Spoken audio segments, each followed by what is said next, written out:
Welcome to the 16th episode of Renegade Thinkers Live, a show that promises to be long on marketing insights and short on overhyped buzzwords. We'll be drinking in the latest tactics and the coolest gin. Yep, this may be the only live marketing show that also features a gin tasting.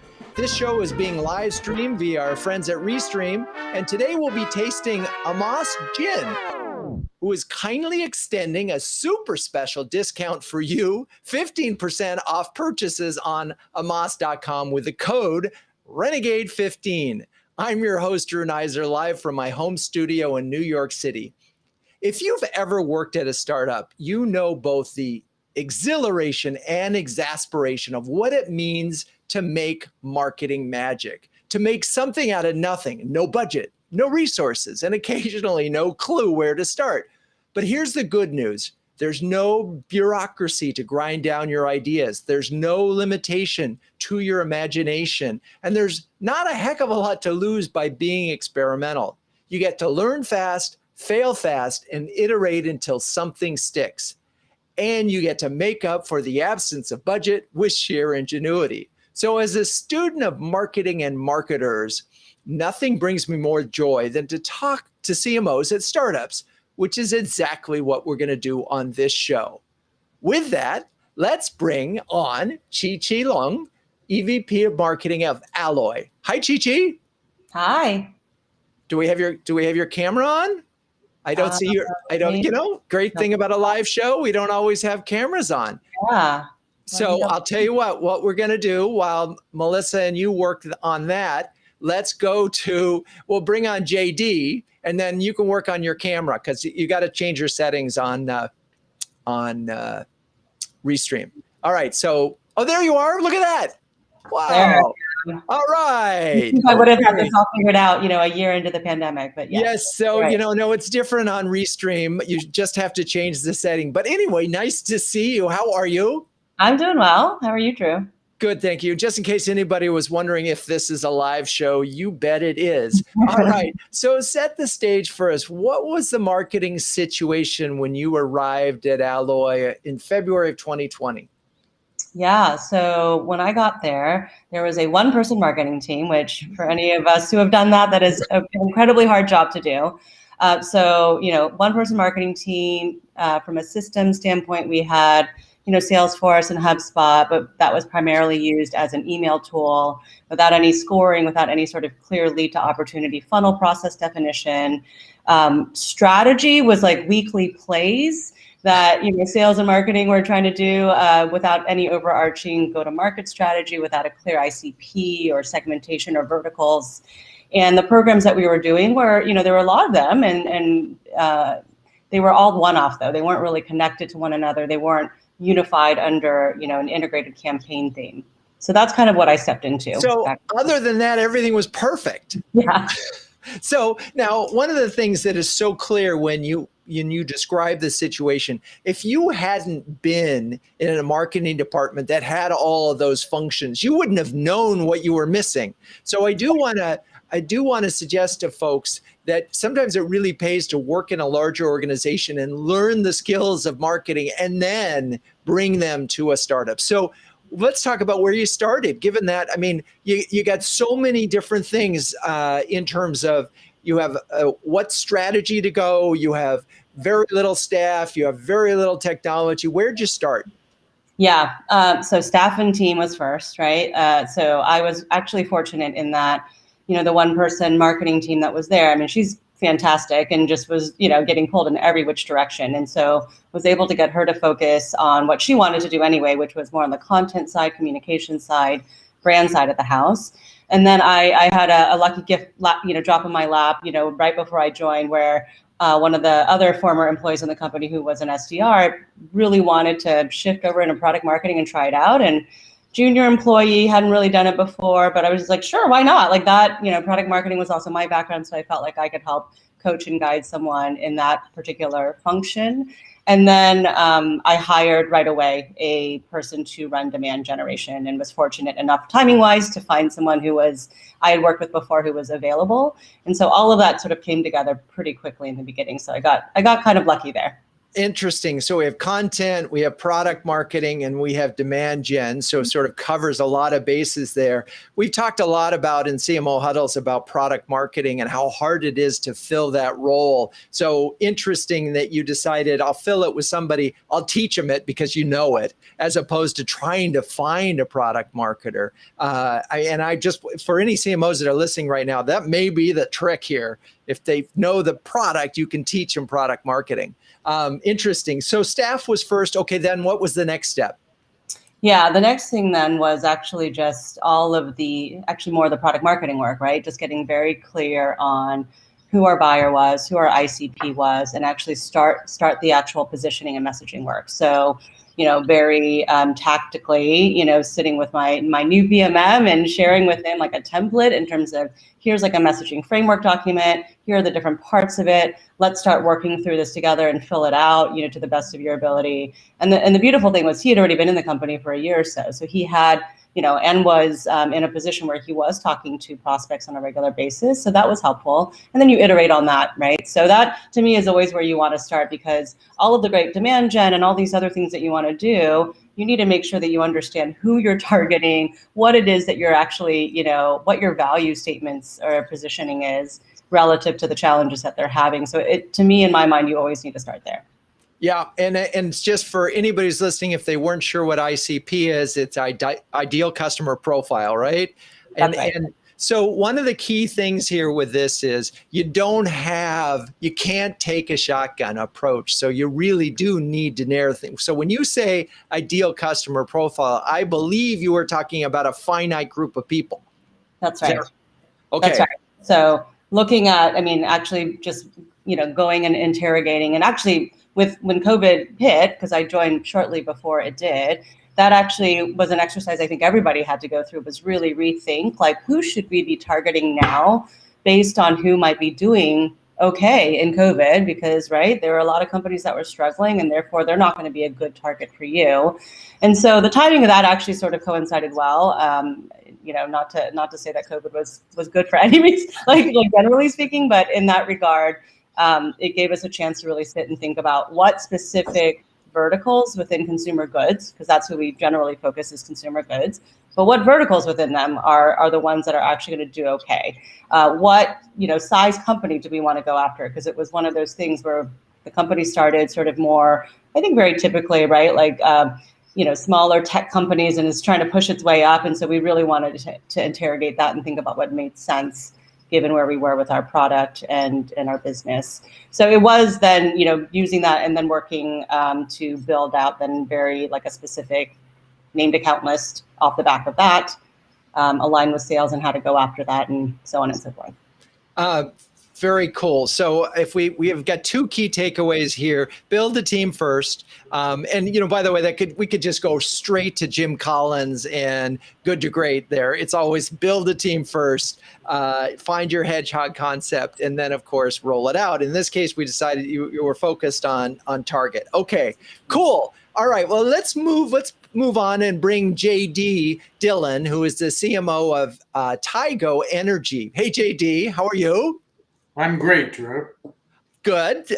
So let's describe the situation when you got to Tigo 8 months ago. How many employees? How big were you? Talk a little bit about your situation. So I had it great. I had twice as many employees as Chi-Chi. So I had two. Yeah. But like I'm sure it's a common situation, I had 2 employees, but I had 5 dotted line multi-hat employees, which in marketing at a small company often means, for instance, in Brazil, there was 2 salespeople. One was the sales leader. The other was half sales, half marketing. So I had multiple multi-hat people that sort of did marketing-ish things. So and that doesn't feel ideal, JD. No. That doesn't. And so, did you sort through that? No, I just formalized it a bit by having a regular meeting to give a little bit of meat to their multi-hat. So I put them on an org chart that was dotted line. I actually had a regular meeting because it's worldwide. I alternated Wednesday mornings or Wednesday nights. Me and my employees had half the guys and gals, half the guys and gals. So I started a little bit of structure to make it feel like more of a team. Right. And they responded accordingly. Okay. So we've got team. Then that was priority number one, is sort of work with what you have. And then from there, let's talk about, all right, we've sort of got employees, but what next? What were some of the things that you looked to do? So I happen to believe 100% in the book, which we've talked about before, the first 90 days. I'm a huge believer in that. And so I followed that as a playbook, as a kind of call it an academic playbook. But one of the things I did that is marketing-like is I had interviews with half of the company, which is daunting if you're a company like GE. But for us, that meant about 40 people and a dozen customers in various parts of the world, in various levels of channel. So I had 40 interviews with internal employees and then a dozen external interviews. And I asked them all the same exact questions, gathered it up, generated some data, captured it in a document, and presented to the board of directors and the CEO. Unfortunately, I hate this, but it's such a well-worn analysis, is a SWOT. I find them very tired, but they're tired for a reason. Oftentimes, stereotypes for a reason, or old school practices are there for a reason. Yep. So I did a SWOT and then generated a simple strategy from that. Okay. And so how long was it, and did you give yourself before you started getting messages and campaigns in the market? 31 days. 31 days. What took you so long? Now I did, because I presented at 30 days, because that's the first of 90 days, the first tranche of 90 days. Now what I did do was jumped on the one priority that I knew the CEO had, that I did my first press release 3 days in. So press releases matter a lot to the CEO. They matter a lot to the board. For the company, they're a big deal. So that I jumped on, and those were my quick wins. But I purposely said no to almost everything until I published my SWOT and marketing plan. Just to buy yourself some time. It really is, because you could execute and you could do some stuff, but it's not going to add any value, and it's not building off of anything that you can ascertain. And you don't know which direction to even point. Absolutely. So, all right. So 30 days, you present the SWOT. What kinds of things, so you're in the market now 31 days. What are you learning? What are you doing? So my strategy was three-pronged, and it had a graphic to go with it. So I'm in solar. So I took a wonderful picture, and my strategy was lightning, thunder, and structure. And I had a wonderful picture that I found, which had lightning with a storm behind it going onto a solar roof. So I was able to say lightning, thunder, and structure. Lightning is sales enablement. Thunder is public relations. And structure is messaging and business processes. And I relate everything into those three.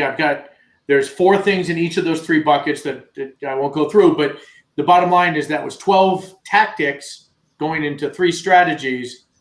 And if I can't funnel into one of those things, for example, social media, right, I don't touch. You don't do it, because you can't do everything, because you don't have a big enough team. You've got to have priorities. By the way, I love lightning, thunder, and structure for a couple reasons. And I really think that some CMOs miss the opportunity to be communications experts and communicate in a way that's unexpected, right? Because that's what marketing often has to do. So just by putting lightning, thunder, in structure there, you've set yourself apart versus probably anybody else in the company. One other quick story. So yesterday there was an announcement that no one had been hit or died by lightning in 2021. And then the very same day, some poor golfer got pinged. Anyway, lightning was on my mind. And of course it always is because of my hero, Ben Franklin. But all right, let's go on to, so that's very cool. I think that's really, the things that I heard there that I just want to emphasize on this show is you have an opportunity as someone with a small budget to be incredibly focused, keep the organization focused, and get the organization excited about it. And the lightning thunder structure certainly did that. All right, let's bring on Luanne Tierney. Luanne, who was recently CMO of Betterworks and is now back to partner marketing consulting services, running her own firm. Hi, Luanne. Hello. Where was the golfer hit in terms of lightning? I'm a big golfer. I want to say New Jersey. And by the way, I immediately Googled how many golfers have actually died hit by lightning. And the number since 2013 to 2019, 10. Now, compare that to 40 fishermen and 18 boaters. So you're much more likely to get hit by lightning on a boat than you are on the golf course. So anyway, I bet you wasn't worried. I was just curious. Anyway, so let's talk about your time at Betterworks for a bit. I think you were about 100 employees-ish or so, well past startup, but still startup mentality. How did you first approach competing with your larger competitors? So I joined just like Chi did right in the beginning of the pandemic. So what I did was when I joined, I met with the sales team and I listened and I asked, what do they, when they're winning against the big guys, what do they say and how do we win? And then when we're losing against our big competitors, why? Because we needed to get clear on our differentiation messaging. Also, like the other two, I looked at the team and I said, you know what? We did not have product marketing. So we took our head of SEs and turned him into the lead of product marketing so that he could really lean in on the messaging. And then I noticed there was a gap around content. I mean, content is king, whether you're a teeny startup or a big company. So we hired a content marketing person and built an editorial calendar and then put a whole strategy in place to make some noise in the market. And so interesting again. So listening tour, which I love, and I sometimes I do cringe when I hear stories of someone going in full guns blazing right away. When there are a lot of probably smart people in the organization who've been thinking about this problem. And they probably didn't get it wrong. They may not have seen it. They just needed somebody to come in and listen a little bit. So a listening tour, get the right team in the right places. All right. From there, what happened? Well, the other thing I would say is, as a part of the listening tour, I was very fortunate because our CEO, Doug Dennerlein, has a long history in this space. So I really tapped. He was at one of the big guys at Success Factors and sold his company. So I had a total advantage there to hear, fortunately you have a CEO who's been at a big player and then gone to the smaller size company and wants to disrupt. So that was also a big advantage to get inside and hear what customers or prospects want in terms of this next generation of a tool, a software tool. So the other thing I did was draft off some of our customers. So we immediately interviewed them. We knew no one was traveling, so we would interview them over video, just like you're doing now. We captured their comments, why they chose Betterworks on camera, really, and then did some joint press releases, like with Udemy and with some of the customers that were buying our software to create some noise in the market and show up bigger than who we really were. What is it? Fight above your weight class or something like that. Press is one of those tactics that small businesses rely on quite heavily. And, the thing I always wonder about that, I know the answer, but I'm curious, were you able to track, okay, we got this coverage, and then, we saw increase in site traffic or lead generation or anything like that? Well, so we track share of voice, which means how many times people are talking about you in the press that's unpaid. We would track site traffic. We would also, package up this content to post on social media and use it as an opportunity for our sales team to get in the door and have conversations with prospects. So, a marketing lead doesn't just happen overnight. So you have to track it over time. And I'm so glad you brought that up. And B2B, I think it was on the podcast I did with Shirley Macbeth of Forrester, where she mentioned that it's like up to 28 contacts, 28 touches before you close a B2B sale. So yes, the PR may not itself, that article, but how you use that article and the opportunity to have a third party credibility. Oh, look, they got some ink. Get your salespeople to do it. So again, we're trying to make the most of every single activity. I'm curious, and I think we should bring everybody back on right now. And let's get tactical, team. Let's talk about some real tactics. We've talked a little bit about press releases. I'm curious, what about Google and spending money at just, at keywords? Is that has that been proved to be a useful way of driving cost-effective leads?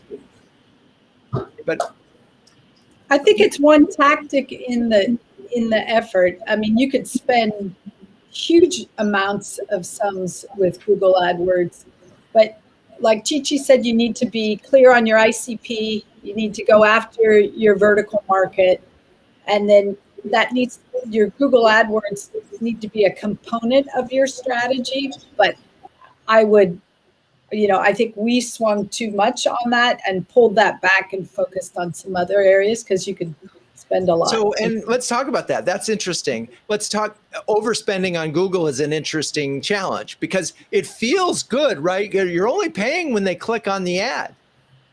So eventually, I'm assuming that there was an analysis done and the cost per click was translating that way down funnel into a cost per lead. The math didn't look as good as you had hoped. You really need the complementary content to go with that, a complete strategy. You can't just rely on a Google AdWords to bring in a lead.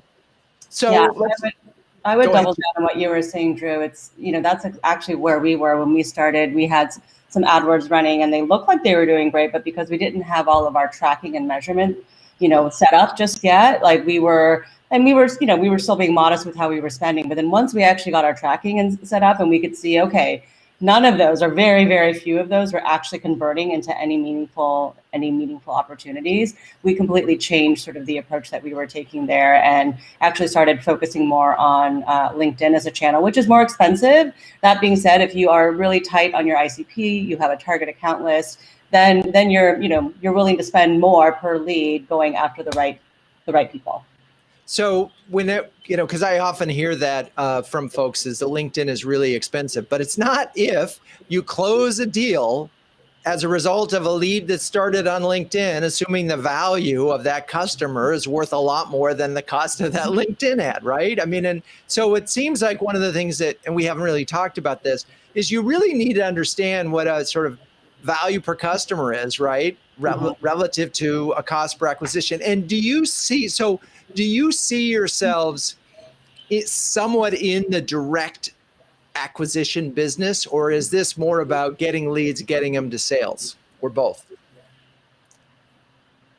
Who wants to take that?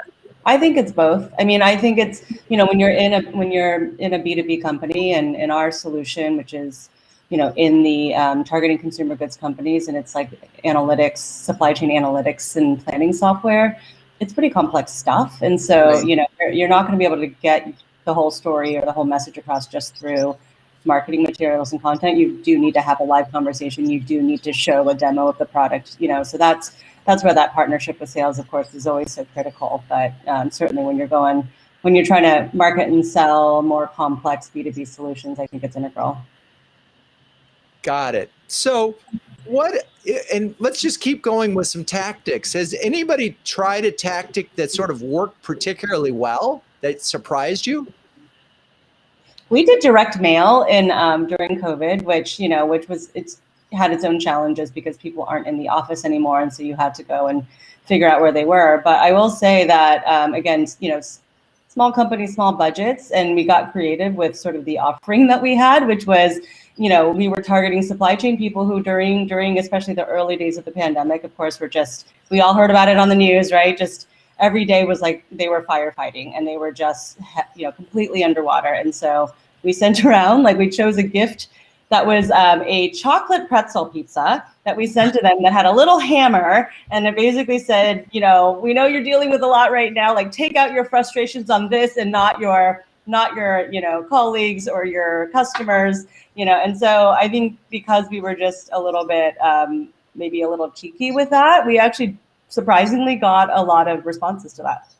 Not surprised at all. And again, that's what this really, this show is about, is you can, as a smaller company, you can try things like that.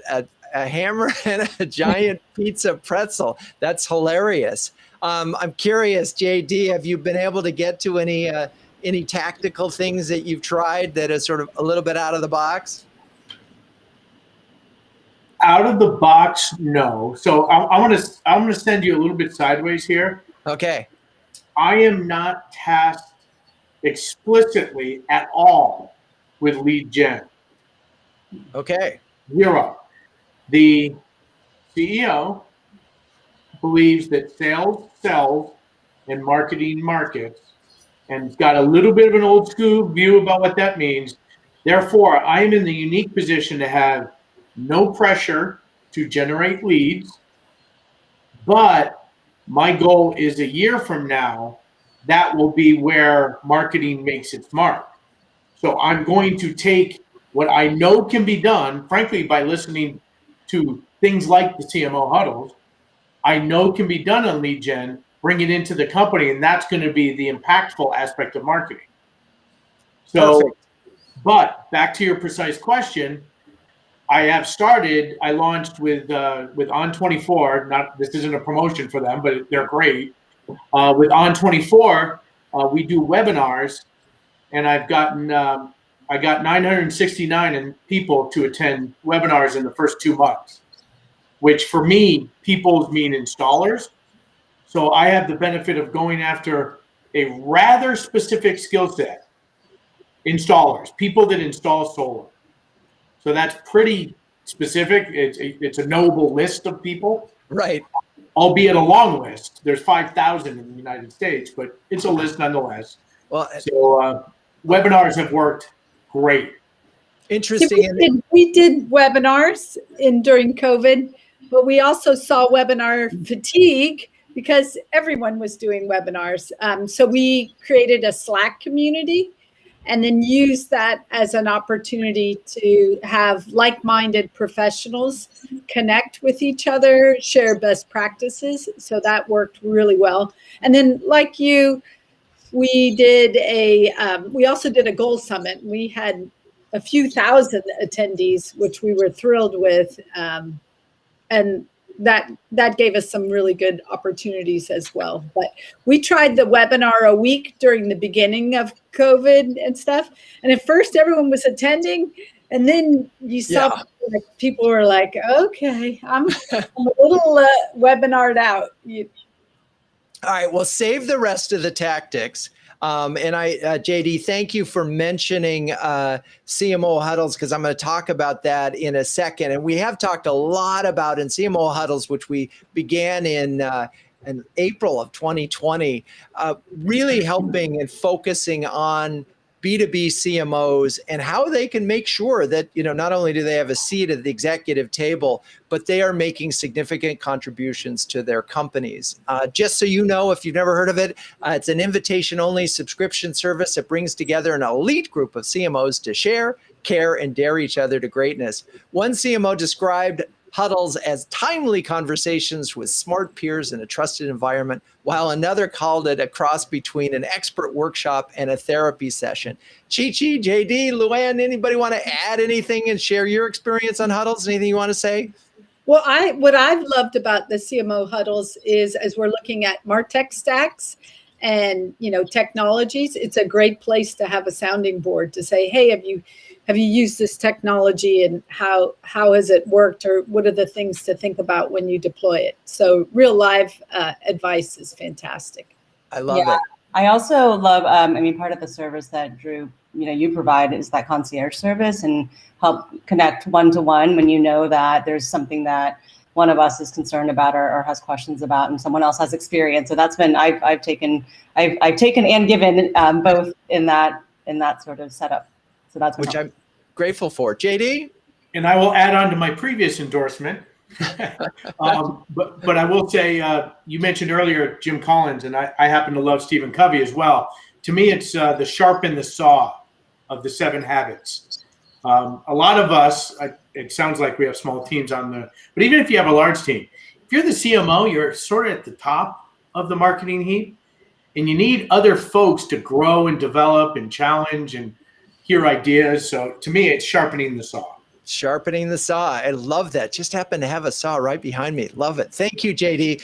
We got a video with a few other recorded comments about huddles. While that video plays, I'm going to go grab my gin, and then we're going to get to meet Morgan from Amos Gin. Okay, so stay with us. We'll be right back. A smart person learns from their mistakes. A wise person learns from other people's mistakes. There's great value in this CMO huddle. This one has consistently brought value to the table. There's value at every step. The continuity of familiar faces is also quite nice. You can start to form some deeper relationships. It's a nice break in your week from a lot of other meetings. None of us is as smart as all of us. Every huddle I go away with one idea that I didn't know before. We have implemented a number of things that have made a significant amount of difference. It's a really high caliber group of very passionate CMOs. Share these best practices, but do it in a circle of trust. It's an amazing group of people. Jackie has constantly reminded me that we need a call to action on everything we do. So if you are a CMO that can share and care and dare with the best of them, visit cmohuddles.com. How's that for a call to action? All right. So let's... today's gin, and man, this is just so cool. And I want you all to go check out the website of amos.com because it's not just alcohol. They've got a whole round of lifestyle products. I'm excited to have the founder and master distiller, Morgan McLaughlin, here. Morgan, welcome. Let's get you. So, by the way, I want to remind everybody, you guys have given a code, a discount code. It's Renegade 15, and it's for more than just the gin. And when you go to this website, you're going to see some really, really cool products. So anyway, and that's for the first 100 customers. So Morgan, let's talk about the gin first. I mean, this is, first of all, this is the longest list of botanicals I've ever seen. What's the story? Okay, well, my joke now is that our products are minimalist on the outside and maximalist on the inside. So I understand that you are a gin connoisseur, and gins typically have usually in around 10 botanicals in them, but we wanted to make like every gin, we wanted to make a unique and sort of adventuresome gin that was also versatile. And so that's the funny thing that happens sometimes with these new craft gins is they might be really beautiful on their own, but they don't work in a Negroni, or it doesn't work very well in a last word. So yeah, there are 29 botanicals that, as Salieri said in Amadeus, maybe too many notes, but every single one of those botanicals has a reason. As we were formulating this particular gin, and there's several gins on the market that I have formulated, we wanted it to be a really full spectrum gin. So really going wide into all the different flavor ranges on the gin flavor wheel. So of the botanicals, there are a lot of traditional gin botanicals: juniper, coriander, angelica, orris root, cinnamon, for example. But we have a lot of, I would say, unique botanicals, or botanicals that aren't typically found in spirits in general. For example, I put in 2 mushrooms into this gin: reishi mushroom, lion's mane mushroom. On their own, distilled on their own, because I distilled every single botanical on its own to see how it performed in alcohol media. Mushrooms distilled, let's use some wine terminology, create what you'd call barnyard notes. Oh yeah, not the best necessarily. Not the most toothsome, but used at a subtle level with the other botanicals, they actually created a really nice umami base that paired really well with the coniferous pine notes that you of course get from juniper. And in the case of our gin, we also put cedar berries and cedar leaf in there. Unbelievable. So we would actually we'd be talking for about 2 hours if I talked about every single botanical. You can't, in this no, gin, but it was really. And what I'm anxious to do now is get the CMOs who have this gin, and I know Chi-Chi, yours hasn't quite arrived yet, and I apologize for that. But and just what do you think? I mean, this is like the ricochet rabbit of gins. It just goes bing, bing, bing, bing, bing all over. It's amazing. I tried it last night because I can't try it today because I'm working and I would be too tired. But myself and my brother-in-law tasted it. It's fantastic. It stands alone. It really, you don't need to add any mixers or anything. It's impressive. It's big. It is a big gin. And I used to say I would go to a bar and I'd say, give me your most herbaceous.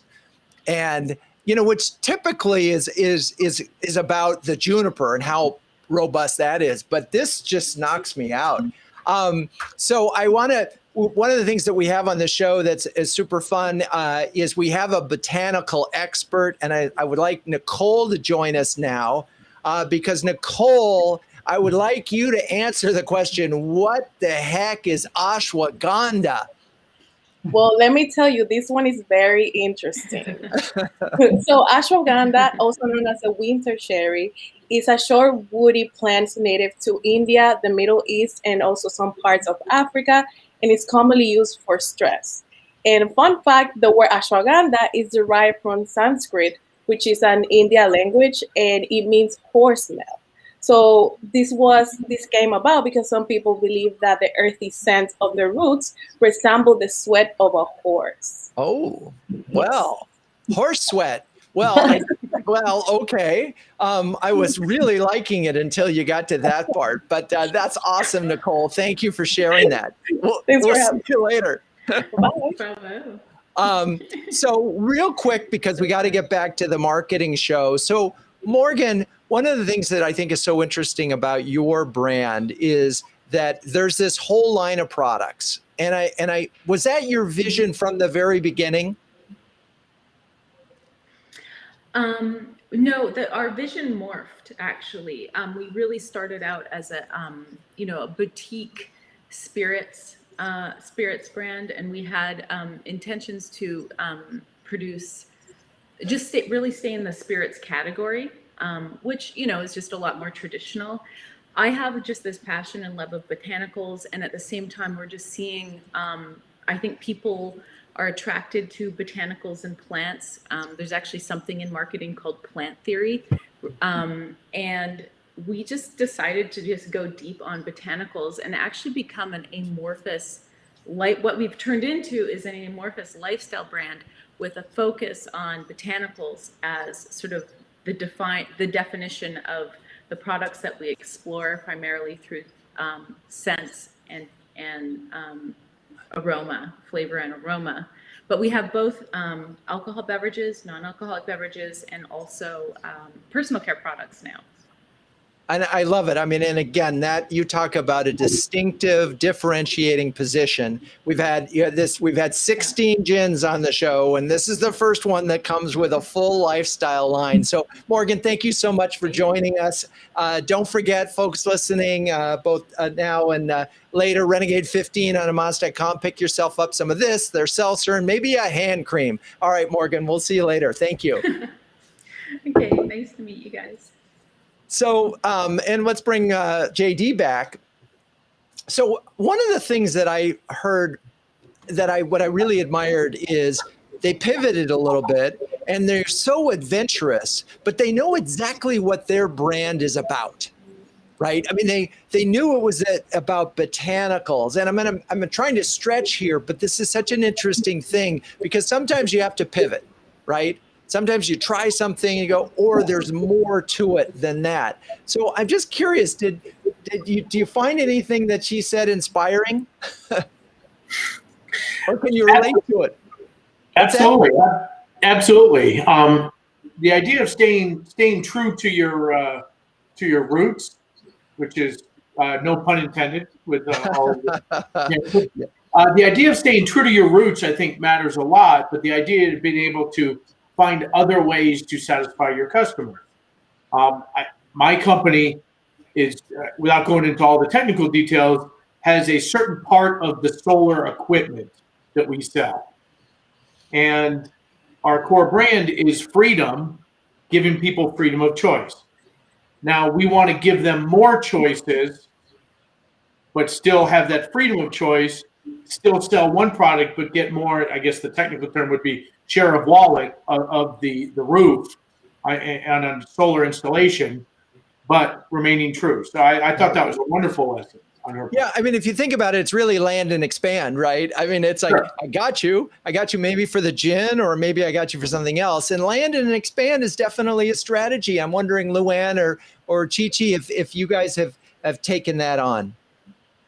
Yeah, that's very, I mean, I really loved Morgan's story as well, because, you know, it is, you come into a market, you start a business with a hypothesis about what you want to do.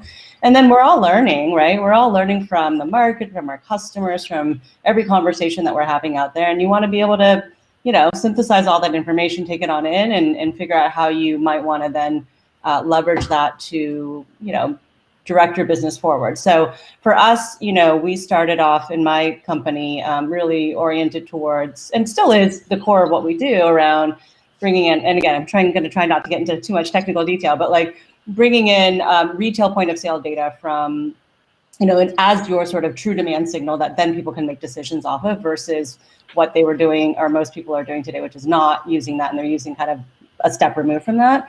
And then, you know, through conversations with customers and things of that nature, we're now like expanding beyond just analytics into planning as well, like demand planning and forecasting, because you know what, to do good forecasting and planning, you can benefit from that real-time demand signal as well, right? So I think that's, yeah, what Morgan was saying, I think is actually oftentimes the trajectory that a lot of companies go through.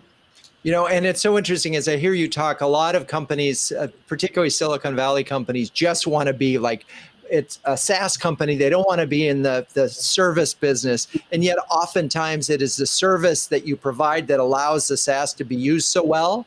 And you know, you don't get the same multiple when you say service as you do SaaS, but the value to the customer is there. So, all right, let's pivot for a second, speaking of pivots, and talk about one of the things that small businesses struggle with is sometimes they get paralysis because they don't have that much money to spend. I'm curious if you've tried something in the last 12 to 18 months that that didn't work, that you could share, or maybe at another job, so it's not current, but something that you've tried that you just say, I'm not going to do that again, or I wouldn't do it in these circumstances. Anybody want to give us one of those? What comes to mind for me is, I mean, honestly, I think we're doing that all the time in marketing, because there's so many, you know, I mean, I'm thinking specifically with like third-party media programs, content syndication, those sorts of things.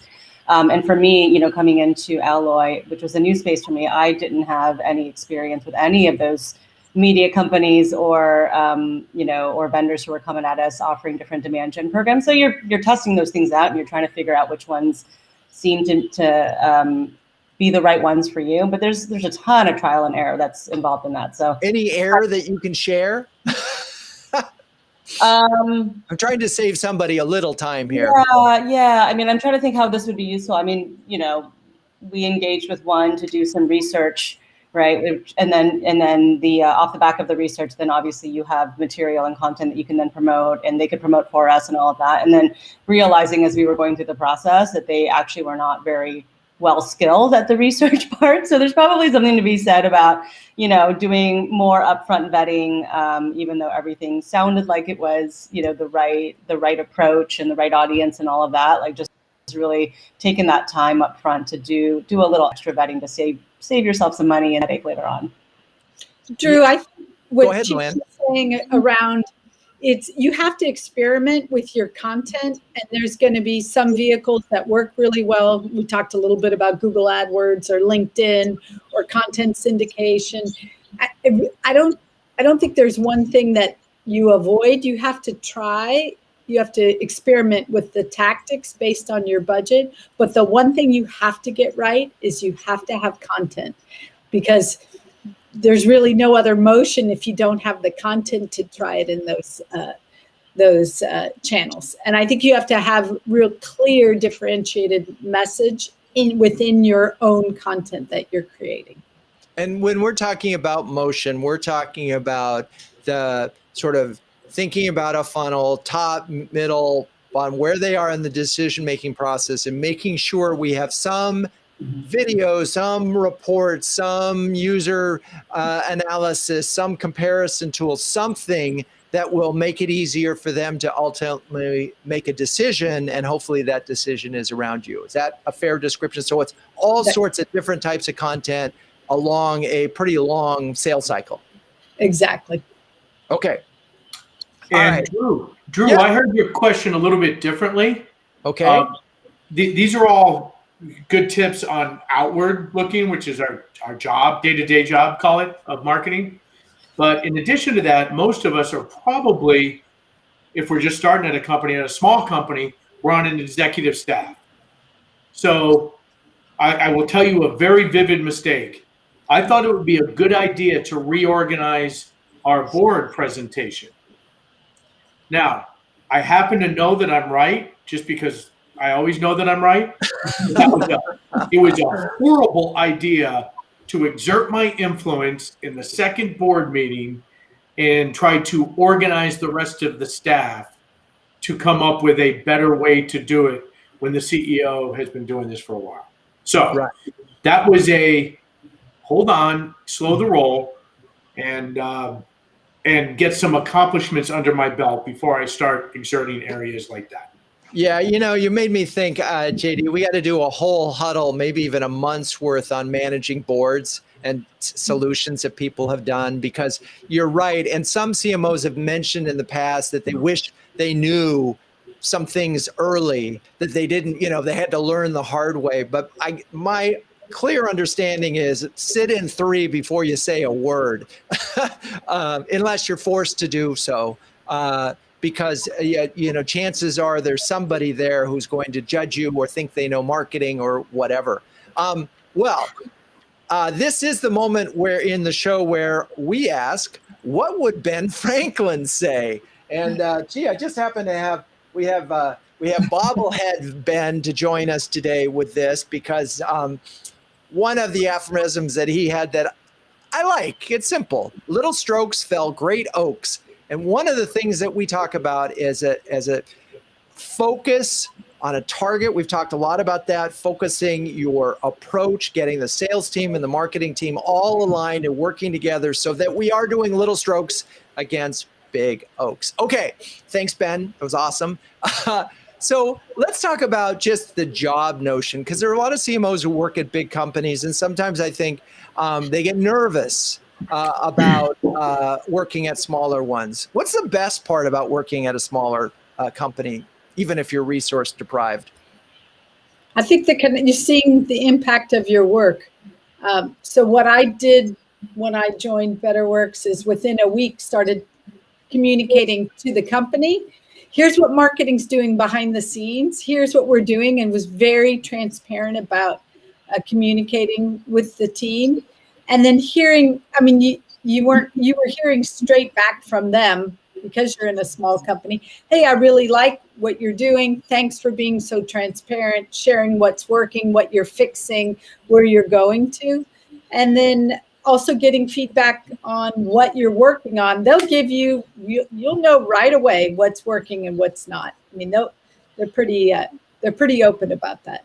I love it. That's great. So we've got, you really do get to have an impact pretty quickly. All right, next question for you all. If you had more money, what would we're going to get a 10x in the budget because you just got another 50 million in funding. What's the first thing that you would do? Chi-Chi. Build out my team more so that we can do more stuff and try out some of those investments that are harder to measure or take a longer time to drive impact, which I have not been doing because I wanted to make sure what little money and budget I have is very impactful. But if I had more latitude, that's what I want to do. Right. And that's one of the interesting things about the challenge is that you've got to show that you're driving demand because it's a small business that you need demand. And so marketing really is a growth engine at that point. But that doesn't mean necessarily you're building brand or spending money on some of those things that may have a longer impact. Interesting. All right. JD, yeah, I just raised another 50 million and you get 10% of that. What are you going to do first? Videos. More videos, more impactful videos, because again, go back to what I was saying earlier, with us, it's not as much for me to build demand. It's videos. And in my business of solar, drones over large installations can be photogenic and help tell the story of solar taking over the world. Solar has a tailwind, and greater video content would actually increase the tailwind to have us benefit greater than the tailwind. Tailwind and drones, perfect. To getting you to video, I love it. Luanne, I actually was going to say video. It's around content because video is the #2 search right after Google. How people search for content now, or it's YouTube. So I agree 100%. And you don't even need huge budgets around video. You can do it very cost effectively, but people don't want to read long form content as much. So it's short, snackable content, investing in short snackable content. And what phase of sort of marketing where does that play? I'm trying to sort of imagine, JD, I get the visual of the drone flying over. That's very cool. But for Betterworks, more video from whom, about what? So you could have you could do demos, you can do testimonials, you can have, customers talking about how they deployed the solution and what worked and what they learned from it. So a lot of product, a lot of understanding of how to deploy it quickly, working with customer success. And the reason that you couldn't afford that is just you didn't have the talent in-house, or you couldn't go out and buy the talent in order to produce those regularly. No, we were doing that, but I would add a lot more emphasis around that. I mean, you could do it. We were doing it and doing a nice job. Okay. But if you could hire more, get more video, more content people, have it go faster. And time to you could also probably produce enough that you could start testing. So you could actually see, if you could produce enough, you could actually see it. And maybe there's some that would boost. I'm curious, and I was thinking, have you done any B2B marketing using Facebook, paid advertising? Any of the three of you? A little bit. Yeah. Because I know that so many small businesses are living on it. I mean, it's a really cost-effective way of marketing the business. Just curious. So I tried it at my last company where we were actually targeting more. I mean, obviously it depends on your audience, right? And we were targeting more data scientist, analyst type. So, those who frankly weren't on Facebook much. Now we're testing it out again because we're going after supply chain professionals, many of whom are, tend to be of a demographic that I think is going to be more likely on Facebook. Right. And by the way, I meant Facebook and Instagram. Just any of their properties. Okay. So we're running out of time, and I want to make sure that the CMOs and the other marketers who are listening get some real savvy advice on how to stretch their marketing dollars. We've talked about doing more videos. I'm just curious, what's your one bit of advice for a CMO who's working at a startup about either how to stretch their dollars or just in general? We'll start with JD. I would say be a player coach is the only way to go. That's I personally write our press releases. So I took our press releases. We have no agency. I took it away from my team. I personally wrote it. And it had been a while since I personally wrote press releases. I had edited them for a while. So I dusted off my style guide, my AP style guide, and did it myself. And part of the one is to make sure it's as good as it can be. Two is just to stay close, JD, to what you're doing. And lead by example. Right. Everyone at a small company is worried if you're coming from a medium or a large company that you don't know how to get your hands dirty. Right. And you got to demonstratively prove otherwise. I see. So it's not just about leading and managing. It is about doing as well. Interesting. Great. Really great insight. Okay. Chi-Chi, what's your advice? I'm going to repeat something we've been saying all along, but it is about relentless focus because you have very limited resources, both in terms of people, time, and dollars. And so you want to make sure that you're going deep versus wide and, doing the homework that you need to make sure you're selecting the right things to go deep on, but doing that focus. Because once you get that, you get a bit of a flywheel going, and then you can add more and more and more to it over time. And so focus, by definition, pretty much means you're having to say no to somebody in the organization. You might have a CEO who reads a book and has 5 ideas every week. You could have a head of sales who say, hey, I've got this target. I would love for you to develop this for just this one prospect. So talk a quick second about how you say no. I like to pull in what our product counterparts do and say, like, we've got a roadmap. Great. Let me put that on the roadmap. Let me, we'll revisit that when we've got some more time or resources to do that. So they know I heard them. They know it's somewhere. It's not being forgotten, but we also can't do it right now. Love it. We didn't actually say no. We'll get to it. That's what we're saying. We'll get to it. Great idea. We'll get to it. Okay, Luanne, last bit of advice. Yeah. I always say you can't outspend your competition. You have to outthink them. So in order to do that, you need to hire talented people that have modern marketing expertise who can roll up their sleeves and do the work. Get it done. All right. That's amazing. That was a lot of insights in a short period of time. We didn't get to too much adventurousness in terms of the ideas, but I think Amos really showed us. In a way, she started as a gin company and now she's a lifestyle brand. So thank you, Chi-Chi, JD, Luanne. You're all great sports player coaches in JD's analogy. Thank you, Amos, for your fantastic, really yummy dry gin. Thank you, audience, for staying with us. Please join us in 2 weeks when we'll be talking about the future of the hybrid workplace with Khaled El-Khatib, Mike Brannon, and Alina Shenik. There it is. Thank you. Roll the music.